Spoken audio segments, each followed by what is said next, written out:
Well, I think we got to come back to this issue of you got digital property and you got digital applications.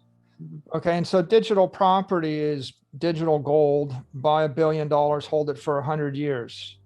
Okay. What's the regulatory risk? Digital property is property. What's the tax treatment? It's clear.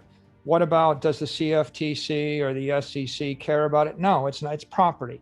So it's a very clear regulatory zone. What about digital applications? DeFi.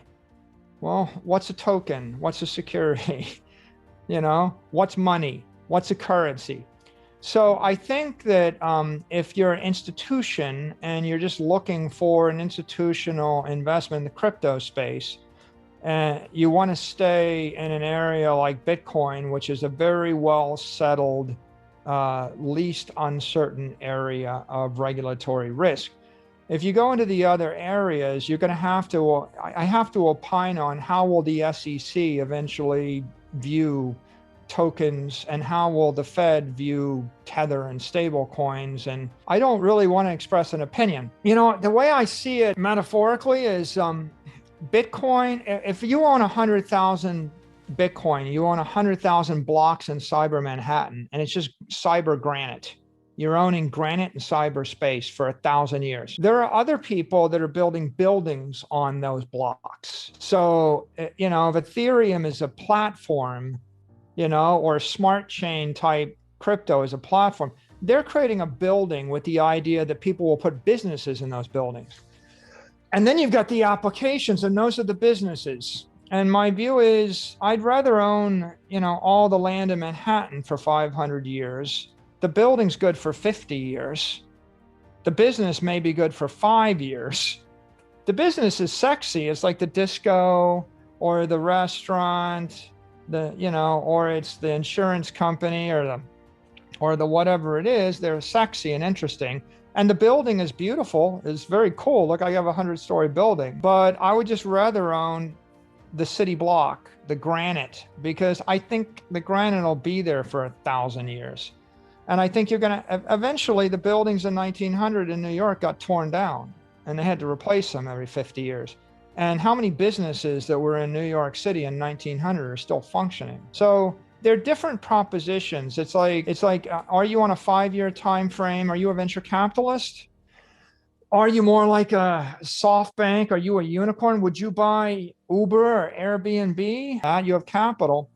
But maybe I just want to own 4 square miles of Manhattan and just wait. It's not the sexiest thing, but it's kind of a straightforward thing for a publicly traded company, right? If you were a crypto venture person, your crypto hedge fund, you've got a different pool of capital, and you're gonna go into that business. But that's not our pool of capital. Yeah, I mean, because look, Square can build on Bitcoin.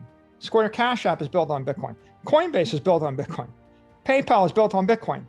Fidelity can build on Bitcoin. MicroStrategy can build a treasury on Bitcoin. But also Ethereum, Binance Smart Chains, they can all build on Bitcoin. They can all wrap Bitcoin, right? Lightning can build on Bitcoin. Lots of things can build on Bitcoin. Like I give you a block, a 44,000 square foot block of granite, a city block or an acre or something. What can you do with it? Anything you can imagine. We don't really want to express an opinion about who wins. Will it be Lightning? Will it be some other crypto? Will it be Apple Pay? Will it be Google Pay? Will it be Facebook? Will it be Fidelity or JP Morgan? Will it be an ETF? They're all just different things, applications you can build on Bitcoin, right? There's a million different derivatives of Bitcoin. That's what's interesting about Bitcoin. So we're just, Howard Hughes went to Vegas and he just bought hundreds of thousands of acres around Vegas.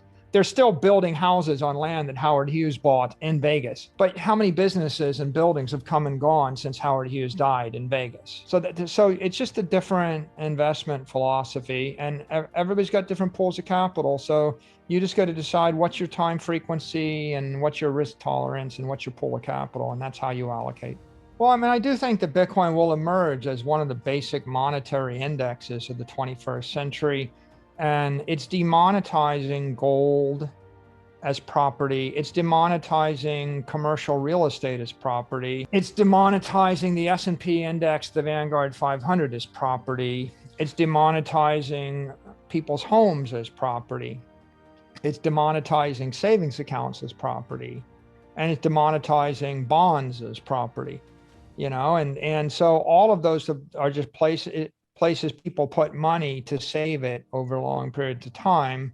So if you think about how much money there is that just wants a pure store of value without taking a credit risk, when you hold bonds, you take credit risk to get a store of value. When the bond is yielding 1% interest, right, and the credit risk is 3% of default every year, that becomes return-free risk, right? So if I want to own bonds, I have to take credit risk. If I want to own stock, I have to take execution risk and competitive risk. And if I want to own a pure currency, I have to take inflation risk. And if I want to own real estate, well, then you have to take some kind of liquidity risk and tax risk, right? What happens if the government decides to double the property tax rate on your real estate, or they impair it by saying you can't lease it out anymore, or you can't subdivide it or something? So every one of those forms of property, or like you want to own Picassos, well, there's risk that people fall out of love with Picasso and there's a new artist. So they all have their own risk. And if people just wanted to minimize their risk and just put their money into a digital property and carry it on their smartphone for the next 100 years and move it from family member to family member and from country to country, right? Then Bitcoin kind of meets that bill. I don't know why that can't become a $100 trillion thing. It certainly can be bigger than gold, but gold is just one way that people store value for the long term. It's not the most popular. The most popular way that people found to store value was they migrated their excess capital into equity ETFs, or just the S&P 500, which is up 40%. I mean, that's a very conventional way. But of course, if you live in Argentina or El Salvador or Syria or Lebanon, you don't have that option. So what's your option if you live in a world that you don't have a bank? You have no options but paper currency. And the paper currency for the unbanked is losing 30, 40, 50% of its value a year. So for most of the world, their best option is digital asset on a smartphone, on a $40 Android phone. That's your best hope. And I think that increasingly in the Western world, in Western Europe and the United States, Bitcoin will start to be viewed as the risk-off asset for the crypto world, which is, and it will start to be viewed as a less risky big tech investment than owning a big tech stock. And as that happens, then it will monetize and it will grow to, it'll be like the next Vanguard 500 or, S&P index, that was a big thing when people just decided to buy the index.